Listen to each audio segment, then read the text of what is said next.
All right, here we go with the handicap, the Pace Pals handicap for Santa Anita on October 6th, Thursday.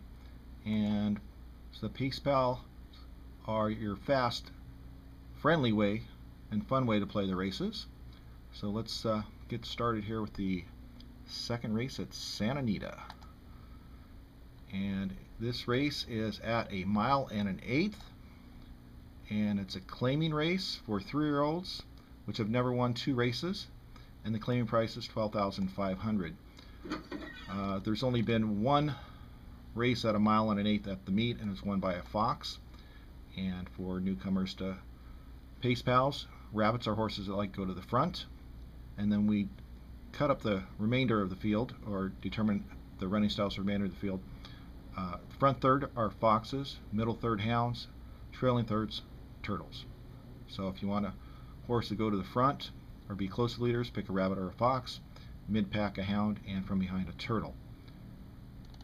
Alright, so in this race, first thing you want to look for is see who the fastest horse is, and these are the ratings in Compass Racing, their ratings for the horses.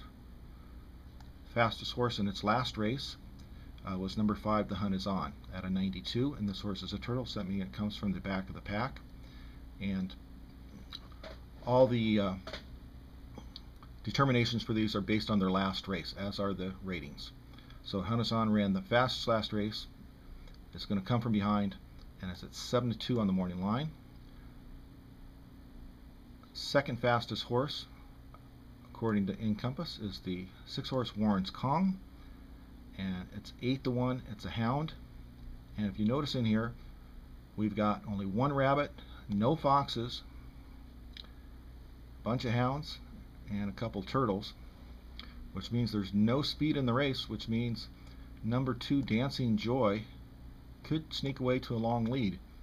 And although it's not one of the fastest horses off its last race, I think this horse has a good chance, as does the morning line maker, who makes it 5-2 second choice on the wagering.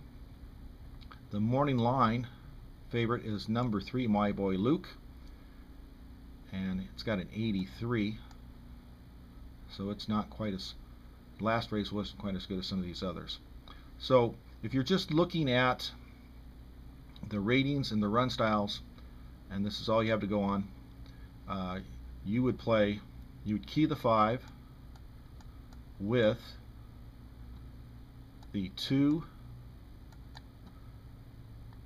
3, and 6.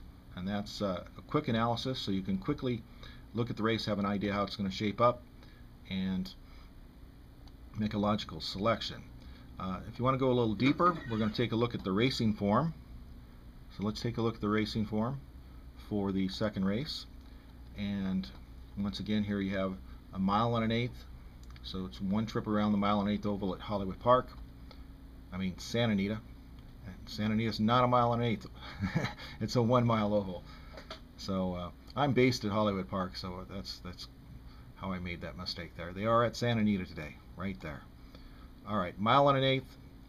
Horses that never won 2 races, claiming price $12,500. And if you look here, money included is dropping in class, but you know, not in the best form. Could get a piece off of that. Its dirt form is pretty good. Been in the money all 3 times, so it may improve as it's been racing on Poly and on the artificial track at Hollywood Park also. So it may improve and run back to these, so it's got a chance at price 6-1. Here's the horse I like in the race. It's Dancing Joy. It's a 3-year-old by Kitten's Joy, who we know can get a distance of ground. Ran second in its only dirt race last spring at Santa Anita. And as you can see, all these ones here, that's what makes it a rabbit there.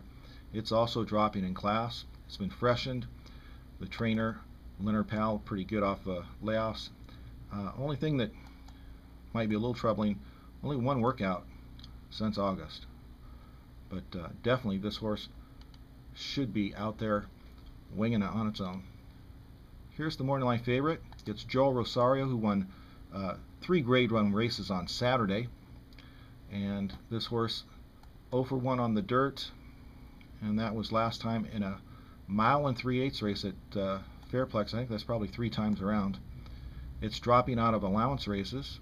Last time it was in a claimer. It was for $25,000, which is double the price it's in for today, and ran second in nose, and was fairly close up. So this horse may be closest to Dancing Joy early.